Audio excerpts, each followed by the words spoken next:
welcome back to So You Say You're Married. Today I'm really excited because the guest that I have on today is a really good friend of mine. We worked together in the past at a terrible failed mission of us trying to do door-to-door sales, and it just did not happen, but we had a lot of fun doing it, and we built a friendship over that, and I value that very, very much. And that is one reason why I don't regret going into door-to-door sales. The one reason. The one reason. You are the one reason.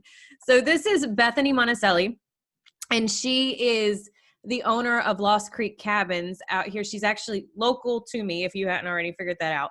Out here in Reliance, Tennessee. And she owns a cabin rental company that is centered in Reliance. And it is gorgeous. It is absolutely gorgeous. So if you're into outdoors, you're into hiking, you want to come up, go fishing or hit the river, this is definitely the place to go. It's where we spend a lot of our summers. And Bethany here actually runs the business with her husband, Paul. So I wanted to bring Bethany on and give you guys a little bit of a perspective about what it's like to run a business while you're married, while working full-time, because Paul works full-time in his own job and they still run the business together. Some of her background story, because Bethany has definitely traversed a lot of challenges throughout her life.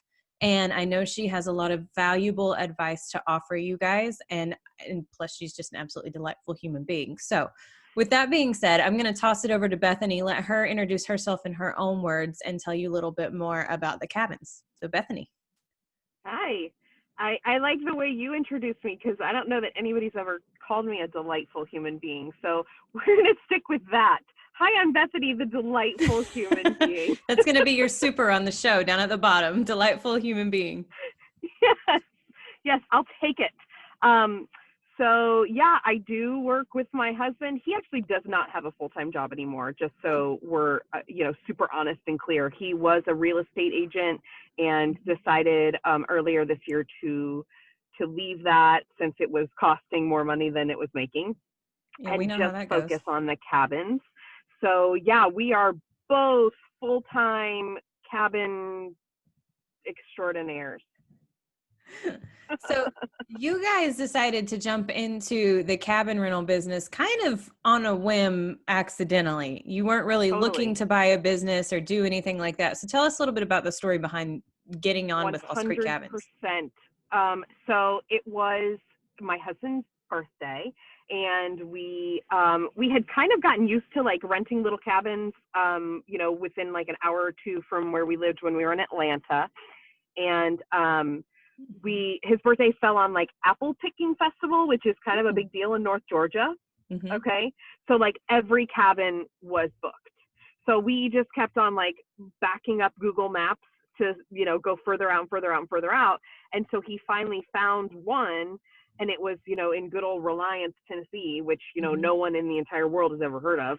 And he was like, oh, look, let's look at this. And I remember this very vividly. Okay. Cause I'm sitting in my 70-gallon bathtub, or it was gigantic, right? Like with candlelights and just loving my life.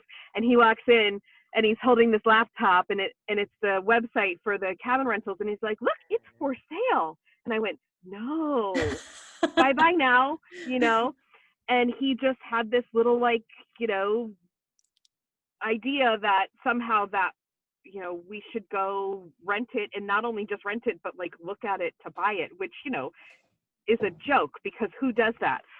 We do, apparently. We went there and I don't know. I mean, I do blame some of it on alcohol, I think, because like we were certainly drinking either like wine shine or something, I don't know, celebratory, mm-hmm. and like enjoying being married, because we were celebrating his birthday and just, we're like, yeah, let's explore this option. Let's see if it would, if it's God's plan, it'll just work out. Okay. Well, don't challenge God unless you actually want something to happen, because he's pretty capable of doing things, whether you are wanting him to or not. So, so basically, long story short, that's how that happened. Like 3 months later, we were driving a U-Haul to the top of a mountain with 3 kids and 2 dogs and a cat or so. I don't even know how many animals we had at the time, a lot. And we've been there since then, and it's been real. Yeah. Yeah. Those of you It's that can see my face. and you guys came from Florida, right? Up to Tennessee? We came from Atlanta area. We Atlanta. were in Okay. Florida for like 31 years or however old we were, and then moved to Atlanta area. I mean, suburbs. Okay, not Yeah. Atlanta. I just don't want you to get the wrong idea of what I'm capable of. I'm capable of suburbia. Okay. So we were in Atlanta for 3 years, and then now we're in the middle of a forest. So Okay. So not to give you the wrong idea of what I'm capable of there either. I'm not capable of the forest. I just But kind we're of want to doing it. see you in like flannel with an axe over your shoulder. It's I've seen you happened. in Here's what flannel, but okay, this has happened. It was actually last winter. I'm deciding like I will be in charge of building fires because I built one good fire. So I was like, haha, this is my job. I'm going to go do it. So then Paul's gone and I'm like, crap, there's no wood. Let me go chop some wood. So here I am like in a flannel, probably pajama pants and flip-flops and just like you went to chop wood with flip-flops? Yeah, 100% did this. Like balancing the wood on another piece of wood and just, throwing the axe towards and around the wood area. And, I actually got enough wood chopped that I was able to build a fire that time, and then realized like that was probably one of the stupidest things I've ever done. Yeah. And, my mother actually knew me well enough to like, when I'm telling her, I chopped wood today, she's like, were you in flip-flops? And I went, She's like, oh my gosh, you cannot do, and I do have enough of a rational brain that I figured that out on my own beforehand, but, after I did it already. Yeah. It's a wonder you still have all your toes. I'm impressed. I do have all my toes. Yeah. They're not pedicured right now, but I do have them all. What did Paul say when you came home and he found out that you had chopped wood all by your onesie? Oh my gosh, he's not surprised at all. We had I think just, shortly before that we had to fix something on the ladder. We have this tin roof and fix something on the roof. We have this tin roof. And so there was this big ladder on top of it. And somehow we forgot to take the ladder down. Right. So it's really, really, really, he wakes me up that morning. He's like, hey, I'm leaving. I got to go to work. I forgot to take that ladder down, just so you know. And I was like, oh, okay. And I'm like in this like twilighty sleep or whatever. And it was like gusts of, let's just be dramatic and say 70-mile-an-hour winds or whatever. And I'm going, I can hear the wind, like really, really. And I just decide I'm going to just climb up on top of that roof by myself, barefoot. And, remove what is that it with you and no foot covering? I'm a Floridian. Like, we don't understand shoes at all. So, I mean, right now I'm in you can't see too well, long sleeves, a puffy vest and jeans and flip-flops. So it is what it is. I mean, I'm a flawed person. But you're not chopping wood or climbing up to the roof of a cabin right now. So we're moving forward in life. Sure, just driving. Yeah. And it's only 69 degrees out. So yeah, I know. I'm growing as a human being. Let's just call it what it is. I'm so proud of you. Thank you. Baby steps. Thanks.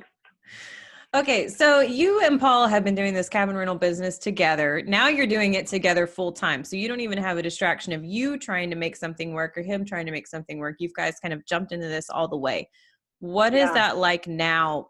Like, what's the difference between you guys having that reprieve of one of you leaving versus being together all the time now? It's actually much better, Really? Yeah, it is, because it's funny, and people have told us this like a lot through our marriage, like that whole jack of all trades, master of none thing, or like when you've got so many eggs in different baskets or whatever, and you're just stretched so thin. We just weren't doing anything well, and we just kind of decided like, hey, this doesn't work, like this property needs our attention, and nothing else it has the capability of being our livelihood, of actually paying all the bills and everything if we pay attention to it, and do it right. So so we're both there. It's better in that he does a lot of it. I'm not gonna lie. Like the roles kind of reversed. Like where it's when we started, I think I was doing a lot of the flipping over cabins and cleaning and everything. And then once he was home and not distracted by everything, you know, real estate, running around trying to be bougie with people or whatever, and he could just like mountain man it up, you know, like he kind of really embraced it and just did it very well. And that has given me the opportunity to pull back, focus on our household a lot more, you know, to where, you know, I've got 3 teenagers running around all the time. I have 8 animals. I've, you know, all kinds of things that need to happen to keep our world spinning. And so it's given me that freedom to kind of more focus on that. Now, honestly, I'd like to switch at this point because I've had it up to my eyeballs with that. But, you know, we'll reevaluate who does what later. You just tag out. That's what it is. It's like, all right, Seriously. I'm done. I'm done with family. Just tag out. I'm going to the cabins. You take them. That's literally why I'm sitting in a car right now waiting for him outside of his appointment, as opposed to being home, because he's like, you need to leave now. You should come with me. We're not going to make it all out alive unless you leave now. So, yeah. Hey, we all can understand that. I know there's plenty of women that are listening to this right now that are going, amen, sister. We know. A freaking men, sister. Yes. I really thought I was going to enjoy teenage years more. And now I'm just like, let's survive. If we all make it out alive, I will feel successful. Yep. The jury's out right now. Well, you know, making it out alive is a huge perk, really. I mean, it's a good start. Perk, yeah. Do you ever watch That's Inappropriate? I can't remember her last name. Her first name is Meredith. Anyway, you need to watch her YouTube videos and stuff because it's hilarious. She runs around in a red bathrobe all the time, and she's constantly doing videos about real life momming, essentially, and what it's like to be a mom in real life. Her hair's in a messy bun. She's got braces, no makeup, and a coffee mug, and she's constantly yelling at somebody. It's hilarious. That's me 100% of the time. That's why she works, because she's real. Like, there really is. So many people can relate to that. Yeah. It's all right, so let's go back to things that I like to talk about right now, not my children. Well, you still like your husband, right? I do right now. Yes. Okay, so let's talk about him. Okay. Yeah, so, he's great. We've been go ahead. Go. I was gonna say we've been married 19 and a half years.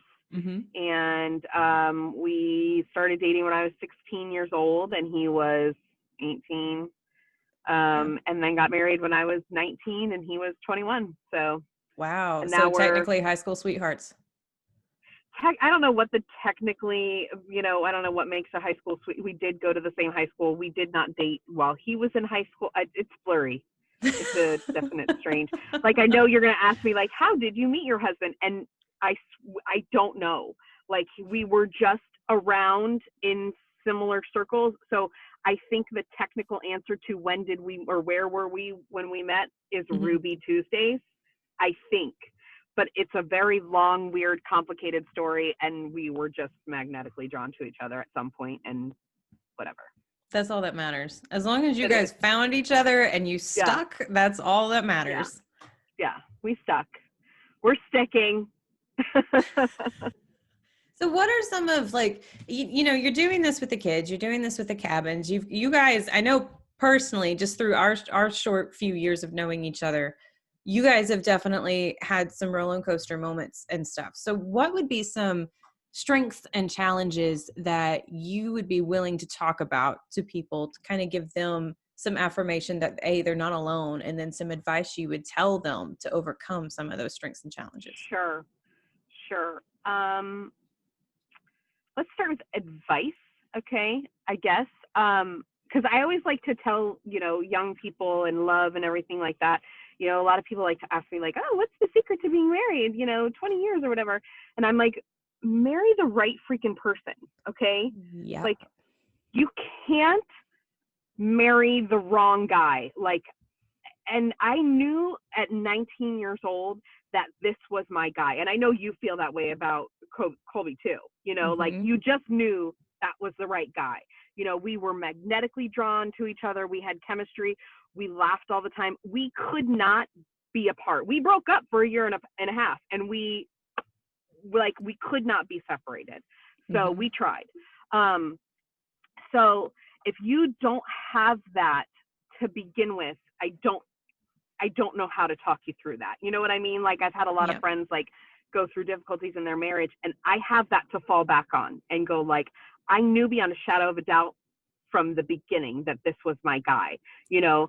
So those really, really, really difficult times were a little bit easier because I knew that what we had was special and not just ordinary, you know? What made you, like, what were the things that made you know that Paul was it? He was the one.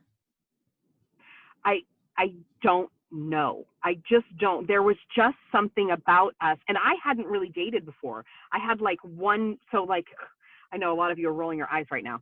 I did date like one guy, okay, who I was kind of this girl who like really liked the chase. And like, I just wanted somebody to pay attention to me. So I would really, really, really like a guy until they were interested in me. And then I was like, gross, you know, I hate you. And I would kind of just string them along and like break their hearts, which is hilarious because I'm so not like that. But I was when I was 16. So like, Paul was the first guy that like I was interested in, kind of was around him enough to develop some form of a relationship. Then we had this like exploding, like, you know, when we first got together, like exciting, you know, thing. And I just never got that ick, you know, like, oh, this isn't what I wanted it to be. This isn't what I thought. It just grew more intense to where like, I mean, I was 16 and we were talking about like when we get married, you know, which I would murder my 16-year-old if she was doing that now. But like back then it was such a real conversation. Like we just could not picture not being together long term, you know. And then to actually like, we did break up 7 months later. And because I was 16 and just could not handle it. It was like the most intense thing in the entire world. And I just could not handle it. And broke up, and then was freaking miserable, you know, just for a year and a half watching, you know, me trying to date other people, watching him date other people was the most heart-wrenching thing I've ever experienced, you know, going like, oh my God, I lost something, you know. And then we got back together through magic or, you know, Jesus, which one? So it was just something that felt spectacular from the beginning, you know. Now it's not like that now. I mean, like it feels a lot of it is, but it feels a lot of the time very ordinary, you know, like it's old hat, you know. But those initial, you know, us being together and knowing how special we were, like it gets us through a lot of the crap, you know. So having that foundation. So, it really was. It's a spectacular story, you know, I feel like, and I have I'm writing a novel that's based on it and everything, and just reliving those things and really thinking about what we were as a young couple and how we actually made it 20 years later, you know. I mean, it really does deserve some form of credit, you know.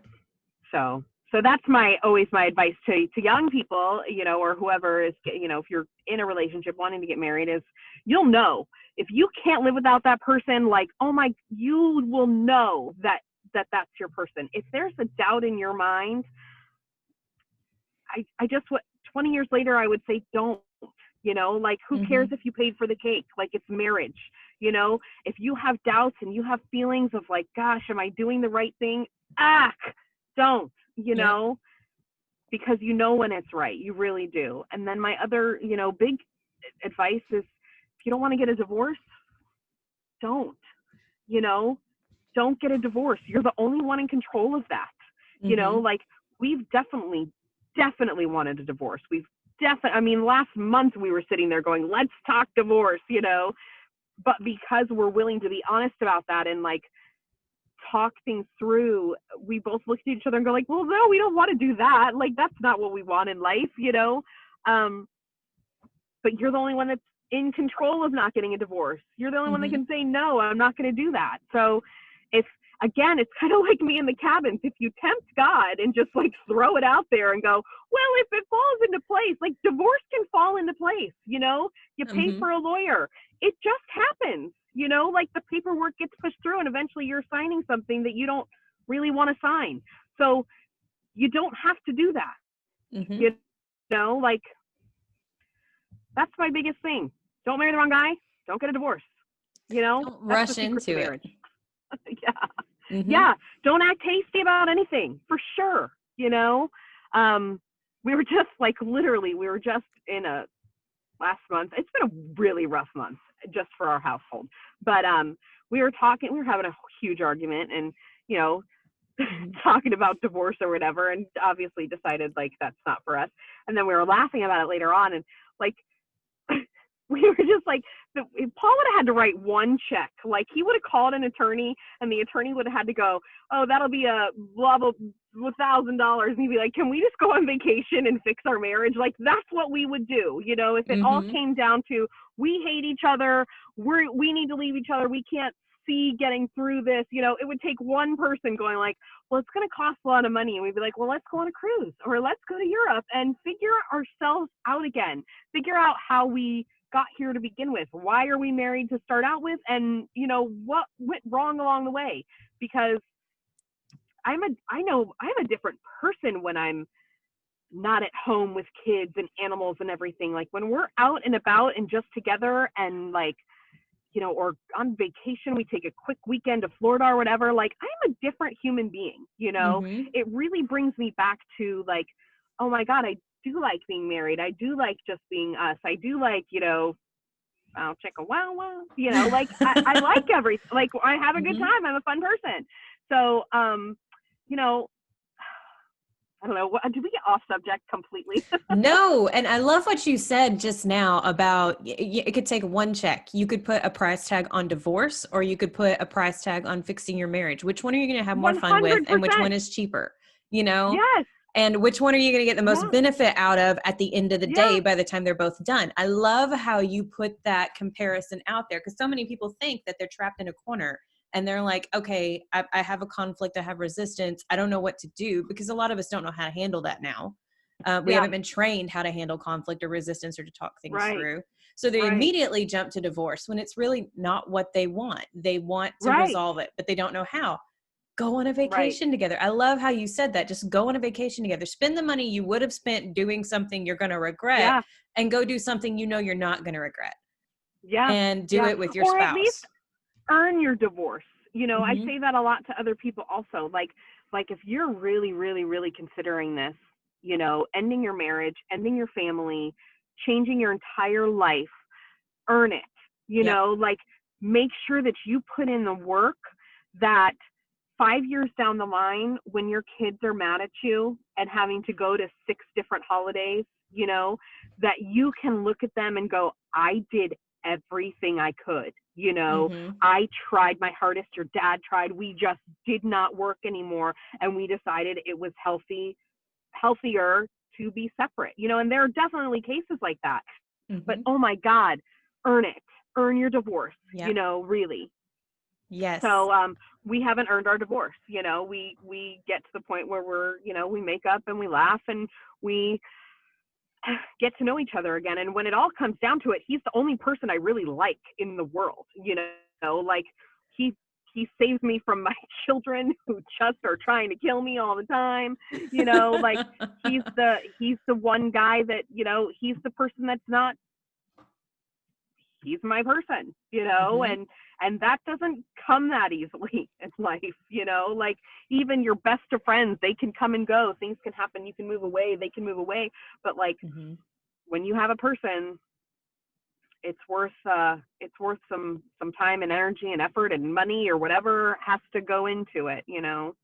So That's like when Colby and I, before I met Colby, but when I was, 18, early 20s, coming out of college, whatever, I never planned on getting married, didn't want to get married. And I said, I can't stand anybody long enough and nobody can stand me long enough to get Yeah. married lifetime, to have a lifetime Yeah. contract. So I always said, I'm going to marry a pilot. And that way, if I do marry anybody, You're he's a gone. part-time wife. Yeah. And I can just be the part-time wife over here. I was like, I don't care. As long as we share the checking account, it'll be fine. Now, obviously, I have a totally different view on that, but it's because I found my You're person. obsessed with him. I love it. Yeah, exactly. And I never, ever thought I would be this way, but Yeah. you have to exercise it with, like you said, don't rush into it. You have to be patient. You have to be able to be willing to wait for that person and not just take the first person that comes in. And there's nothing wrong with either one of you, but there may not be a good fit, Yeah. People Yeah. forget And that. I feel like it's easy for me to say, like, I met him when I was 16, so it's like, it's really easy for me to say, like, oh, don't compromise, Mm-hmm. like I was basically married at 16 years old. So I know that doesn't deserve a lot of clout. Like, there are women that are 30, 40, 50 who have not found that person, Mm-hmm. but you're worth not signing your life away to the wrong person, like, you can date someone, you can be in a relationship with somebody. Marriage is a commitment financially, you morally, everything about it is a commitment, Mm-hmm. and it's like, I don't care how old you are. If that person's not the right person, like, don't get married because you're lonely, come on, like, get to know yourself, do something, find out your hobbies, whatever, like, you just can't, marriage is so hard, even the best of marriages, that it's like, you have to start out right. So, Mm-hmm. And I always say, if you're going into it and you go, oh, well, if it doesn't work, we can get a divorce later, then you shouldn't get married in the first place. for Because real, that means you're not with the right person. just don't do it. Don't sign the paper. Don't file it. Don't do it. Exactly. Because if that is a thought at all, then it's not going to work. This marriage isn't going to work. It doesn't matter how long it takes, but it is going to fail. Yeah, exactly. Yep, I 100% agree with you. So obviously, Paul is your person. You guys have been doing pretty well right now with each other. Obviously, you came out of this horrible argument. You surpassed it. Are you going on vacation? We are. Actually, my birthday's in December 12th, so send expensive gifts. And we decided, one of my best friends is moving to Asheville, and it's just Asheville. A great opportunity. It's like, 2.5 hours away. Like, it's a great opportunity for us to just go, not have to do anything. She will, make me laugh my butt off for 2 days straight. We'll drink beer and eat steaks, and it'll be easy, lighthearted, and just kind of refreshing. So, yeah. And the kids are old enough now, you can leave them at home. Yes. I mean, in theory, we just came from Florida. Actually, we were just at a wedding in September, and it was a shit show that weekend. It really was. I'm sorry, but like, sometimes there's no other word for it. Life I didn't sleep for 4 days straight, and they were just being jerks. My teenagers just not doing, I'm like, this is one time where it's not about you. It's actually about me. And all you have to do is stay home and survive. And it was a rough time. So we're having a do-over, and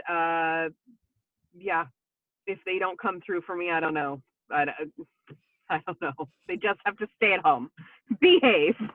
But my mother lives on property. She'll be actually, checking on them and being present. Making sure they're still breathing by the time you get back. Yeah, making sure they're doing what they're supposed to do, which is, keep everything in the household alive and pick up a bunch of puppy pee and poop and don't leave the house and, work it out. Act like the adult that you want to be, like, they want to be adults. They want to be grown-ups. Act like it. There's responsibilities. So. Yep. And going off of that too, though, with kids, like, usually I'm talking to people that haven't crossed the bridge for children yet. Okay. But for those that are listening that do have children, how do you and Paul work together on a partnership of like when one is fed up, does the other one come in and swoop in? Do you have to ask? How do you have that partnership going? It's all of the above. It really is. Like, I think I'm at a more vulnerable spot right now than he is, you know, Mm-hmm. mentally with the parenthood thing. Like I'm just going through it. And, you know, he's able to step in and I just have to kind of trust him at this point because like, we don't necessarily have the exact same parenting styles. We're different people, you know, like just because Mm-hmm. we have a life together doesn't mean we agree on everything. But I have to trust him enough to let him step in and go, you need to go, you Mm-hmm. know, or you need to go watch Grey's Anatomy, which is what I'm doing right now, you Yeah. know, and just not engage with this circumstance. Like he'll either do it for me or he'll force us out the house. Because Mm-hmm. I mean, a lot of parenting is just, you know, arguing. Honestly, it's rough, and and some of those arguments don't need to happen. You know, like some Mm-hmm. of the outcomes will be the same whether you have the argument or not, and you're just beating your head up against a brick wall. And so he kind of tries to remove me from those situations and goes like, you're not okay right now. This is not okay for you. You're not doing well in this circumstance. You're not your best self right now. Let's remove you from the situation. So so yeah, it's been all of it though. You know, I mean, we'll either like, you know, he'll be arguing, he'll be, you know, doing something and I'll have to step in and go like, you're not handling this well, let me take over, or we'll just abort the situation altogether and leave, you know. I mean, so it's really, it depends on what situation you're in, what level of parenting you're at, um Mm-hmm. I mean, everything is just such a sliding scale. You just don't know until the circumstance comes up. And I can't tell you that I'm doing it right. I just can't. Marriage, I feel like I'm doing it right. Parenting, oh my God, I just don't know. You know, I wish you could tell me, Well, honestly. we'll find out if they end up in prison somewhere down the road or if they turn out to be pretty good. We'll find out. Oh my Only time will God. tell. I just, my beats the horn. I'm so stressed out about no, yeah, I genuinely do feel like I'm raising good humans, you know. Mhm. I just, they're just at a stage that I am not identifying well with. So Mhm. it is what it is. I think every Um, teenager goes through that at some point where they're just jerks. I think Biologically, genetically, whatever you so. want to call it, they're just jerks. And I know, and that's what Paul keeps on saying. He's like, this is very natural. And I just keep on going like, I really think I was nice though. Like, and I'm sure my mother will be like, no, you were a horrible person too. But I don't know. I mean, I'm raising different humans than my mother and father were raising. Like Mhm. totally different set of circumstances. Technology is different. Everything's different. So like, I can't even compare them to, oh, well, when I was your age, like that doesn't make sense anymore. Like I was never your age in your circumstance. So there's a Mhm. lot of leniency in our house. Um, on everybody's part. You know, we tell the kids all the time, like we're flawed, you know, like we've never done this before. And neither one of us really I didn't grow up in a 2-parent household. Like, and Paul's circumstances were a little bit different as well. So like, Mhm. we don't know how to do this, you know. So like, I'm definitely making mistakes as a mother, 100%. But I'm very transparent about it and apologetic about it. And I'm like, I didn't handle those situations right, you know. But let's be honest, you're not handling life right now. So I don't know. It's a shit show. So Oh, whatever. your video went out. There you are. I know. Okay. My battery is 20%. So you're Oh, okay. sucking the life out of my phone. I don't understand why you don't have a car charger. I'm just saying. Oh, it's because my teenagers steal everything. This was an argument last night, is that they stole my charger and the puppy chewed through the cord. My charger that I keep by my bed, I do not take it so that I always have a charger. Mhm. So then my son takes my charger. The puppy chews through it, so my charger no longer works. So they won't let me Lovely. use their charger. Like I'm a peasant. Like I don't deserve to charge my phone. I am the scum of the earth in their minds, that they have to have their phone charged at all times because they can't put it down, you know, so it has Mhm. to be plugged in all the time because they can't just walk away and let it charge and then unplug it like a normal human being. Like, no. So I get to buy the phones, buy the charger, pay the bills, but I don't get to charge my phone. So I literally went to bed. I had a dead phone. I was like, I can't talk about this anymore. So I'm actually buying another charger while we're out, but yeah. So hopefully we wrap this up before the screen just goes blank and, I end off on a terrible point and can't make up for it. I had to do that yesterday because my phone charger just finally died on its own. It didn't work anymore. So I went to Five Below and I was like, what's the cheapest thing that I can rig together to make a good charger? Yeah. Because like, let's be honest, I'm not the easiest on technology. I'm going to destroy it. No. So Yeah. I really don't want to buy pay all a the lot. cheap stuff. Yeah. I buy it because they steal it, they lose it. A dog eats it. I mean, like, why would I spend more than $5 on a charger? That's exactly what I'm going to do when we are off this phone and Paul comes back with like his finger mended or whatever. So. Okay, so let me ask you one more. Being as you've got 20% battery, let me ask you one more question. Well, I'll tell you when we have 10%, so we might be okay for a little bit. So what, as far as like going through marriage, you've already talked a little bit about how important marriage is, how impactful it is. It's a lifelong decision. It is a contract that you sign and it's an oath you make under God.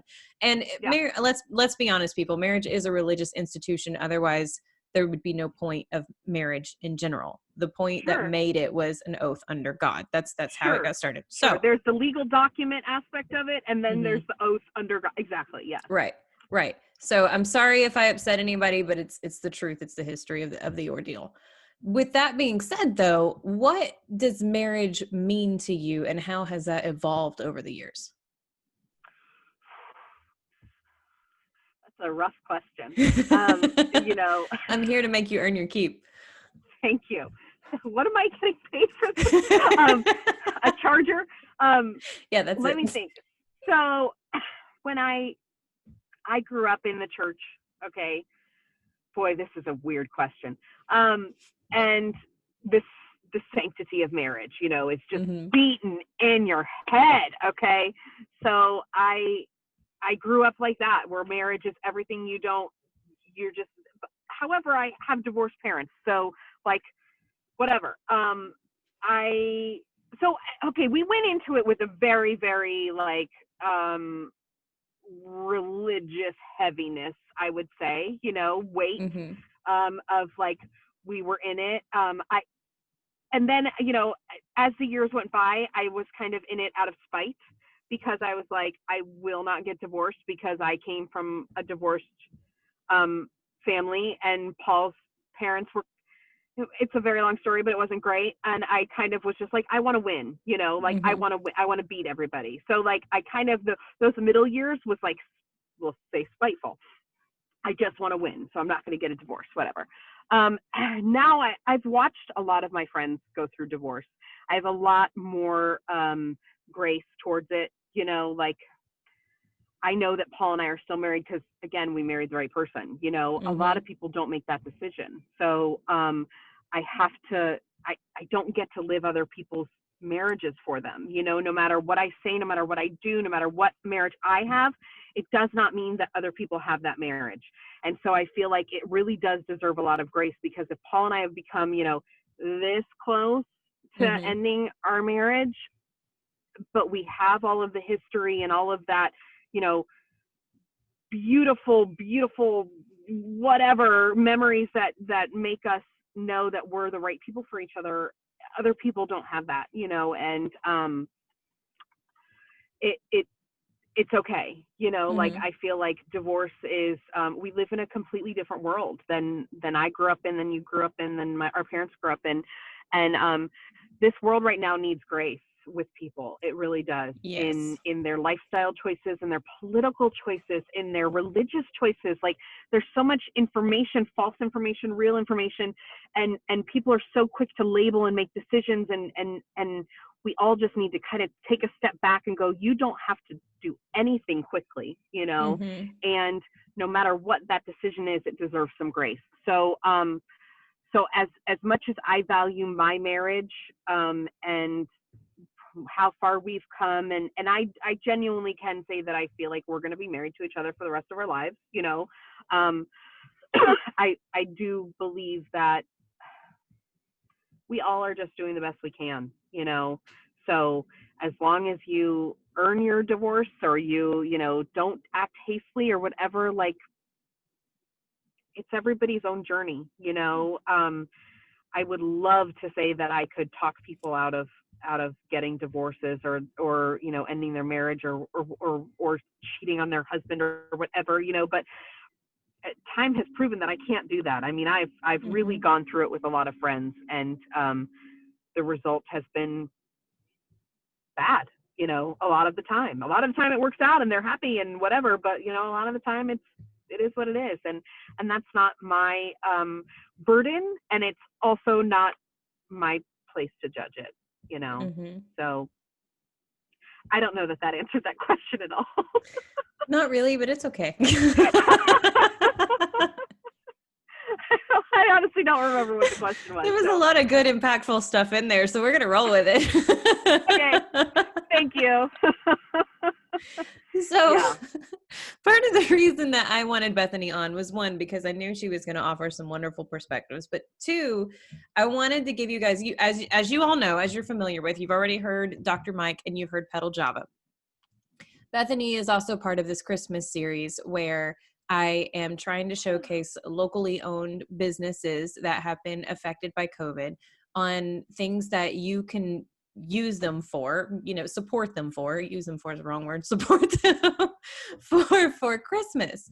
And Bethany has a cabin rental business, as you guys already know. So something great, instead of investing in your divorce, would be to invest in a vacation up in Reliance in a beautiful cabin, and go ahead and reserve your rentals now for January and February. Go ahead and reserve for New Year's, reserve for Valentine's Day. It's killing two birds with one stone, because you're buying the Christmas present and then you're also getting covered for your next holiday.